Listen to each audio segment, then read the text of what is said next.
Hello ladies, and welcome to another Sunday video talking about what we're reading in the Made to Crave book by Lisa TerKeurst.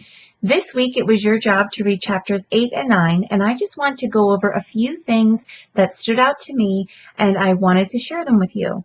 So in chapter 8, Lisa really touched on body image and how we love ourselves and how other people's opinions of us or the standards that we might hold ourselves to can really start to tear away at the progress that we're making, and acknowledging the progress that we're making and being proud of ourselves for the good choices that we're making along the journey.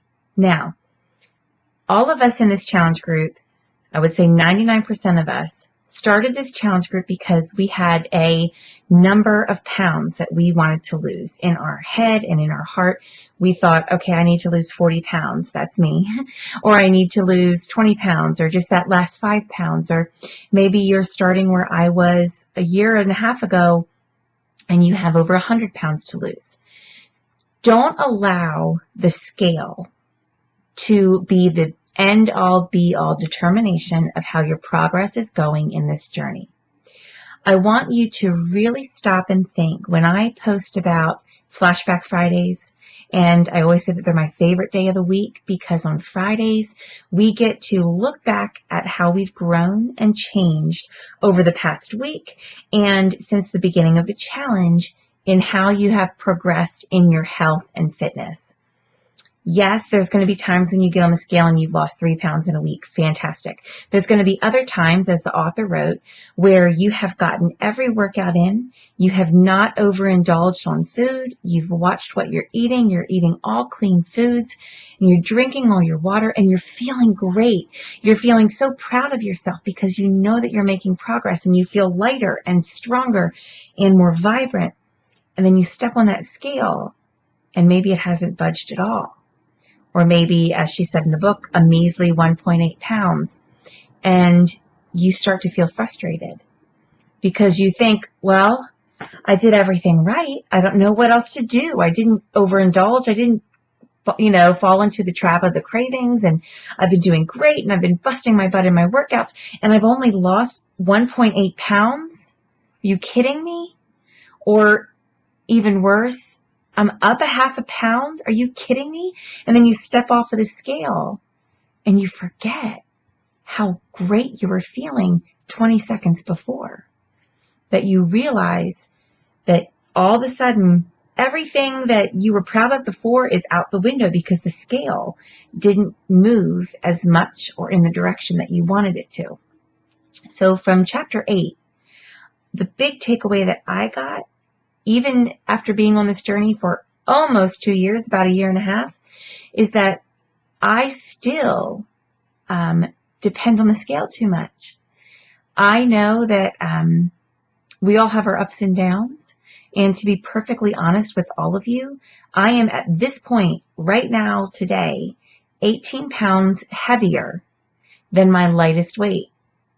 It was almost a year ago. I am 18 pounds heavier right now than I was last July when I went out to LA for that infomercial.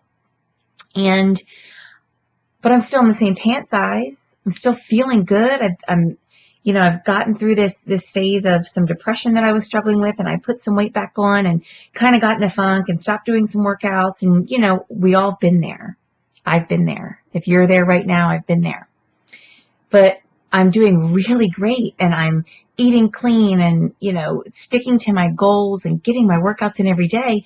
And the scale's not moving exactly how I would like it to, but I need to remember to focus on how strong I feel and how vibrant I feel and all the energy that I have and how my clothes are fitting.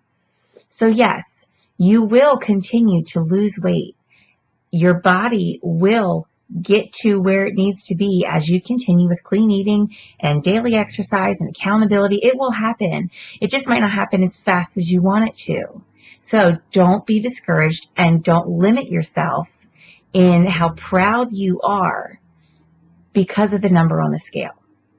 So that's my encouragement from chapter 8. Please take your time and go through the questions of reflection and really journal them down. If you haven't read yet, go for it, read it, do your questions of reflection so you can grow.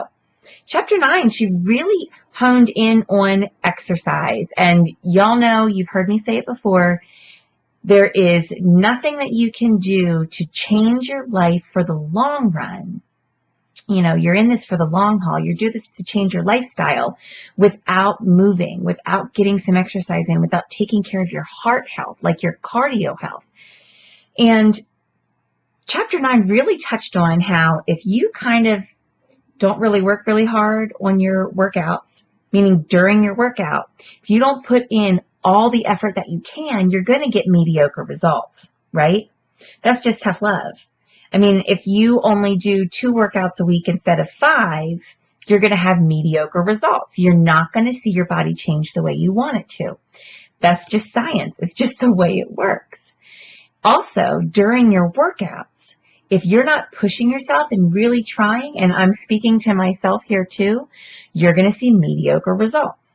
There are many times still, and again, I'm sharing this with you. I'm being a little bit vulnerable right now so that you guys can realize that I'm in this with you.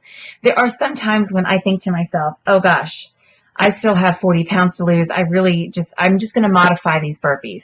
I'm just going to modify this move. I'm not going to try to do a push-up on my toes. I'm just going to go onto my knees and do a push-up because it's easier that way, right? I mean, it's easier. And if I don't push myself, I'm not going to see the changes that I want to see.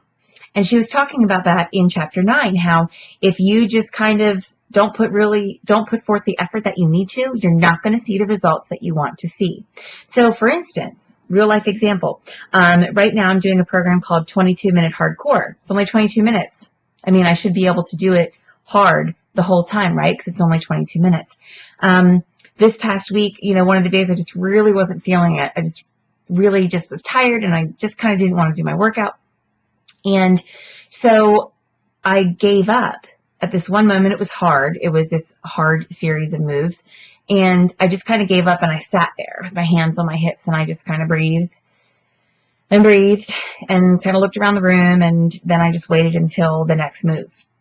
And what the author said in chapter 9 really struck out to me today, as I was reviewing it for this video, is that I need to think in that moment about my exercise being also about spiritual growth and spiritual commitment.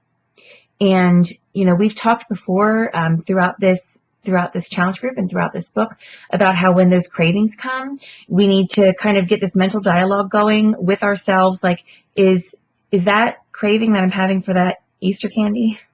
Right? Happy Easter. Is that craving for that Easter chocolate going to get me closer to my goals? No, it's not. We have to kind of rethink that. And God, why am I craving this coffee with cream and sugar right now when I'm feeling stressed out? Like, why do I just want my coffee?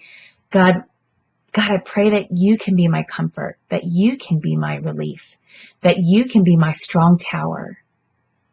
That instead of looking to food, we can change that mental dialogue and look to God to sustain us.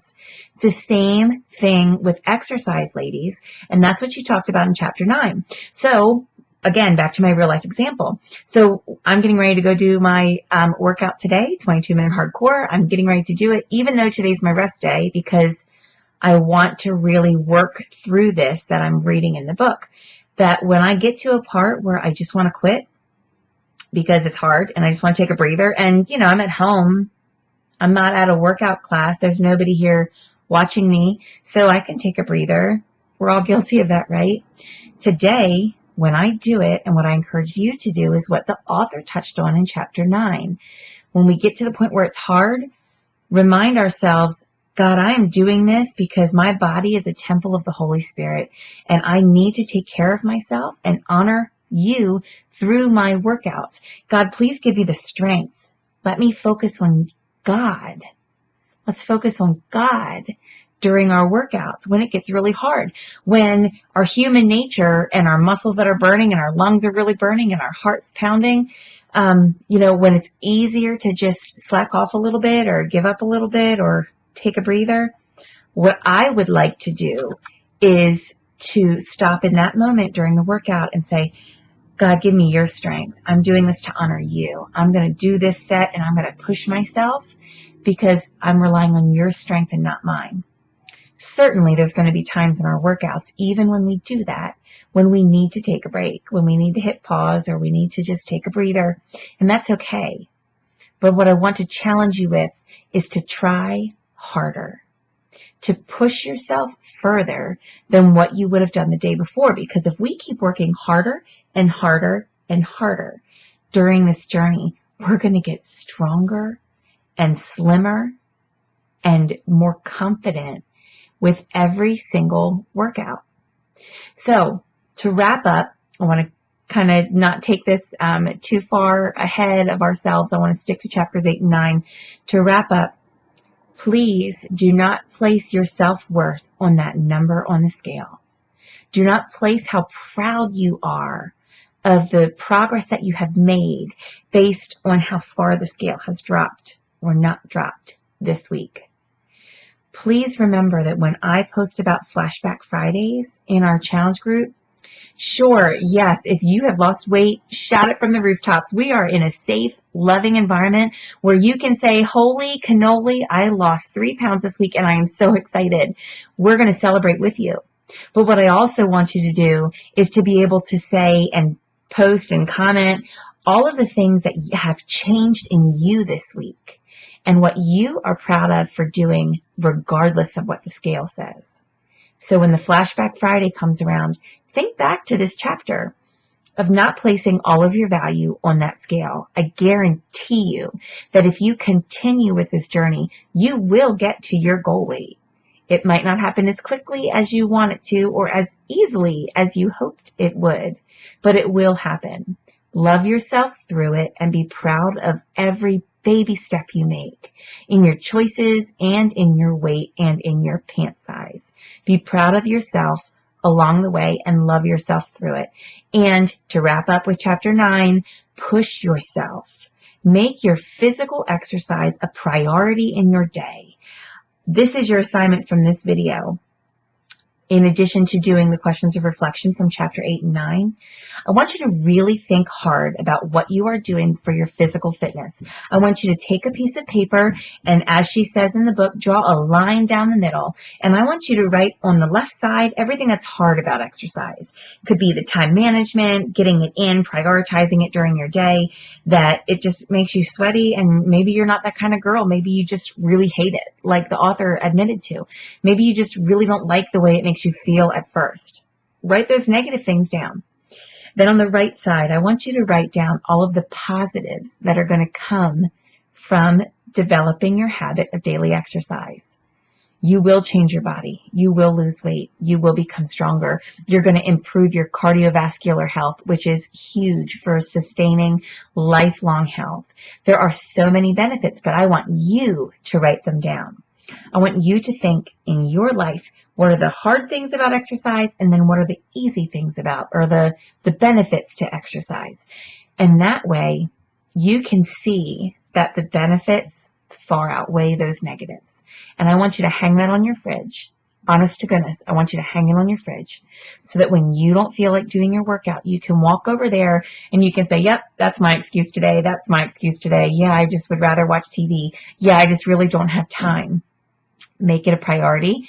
See that your excuses are not going to get you to that benefit side of the paper. Okay? Please, ladies, take some time to go through the questions of reflections from chapters 8 and 9 of Made to Crave by Lisa TerKeurst. Please drop some comments in the video, in the comment section of this video, and let's start a dialogue going. I am here for you as your free personal coach to offer my life as an example to you of how to overcome some struggles. Again, I still have weight to lose. I still need to get back down to where I was before and then some. So I'd like you to really understand that I am in this with you.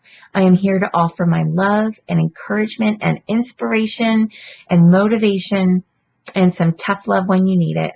So think about everything that you can do to keep moving forward this week. And if you haven't read chapters 8 and 9, do so this evening. I will talk to you soon. Thank you so much, ladies.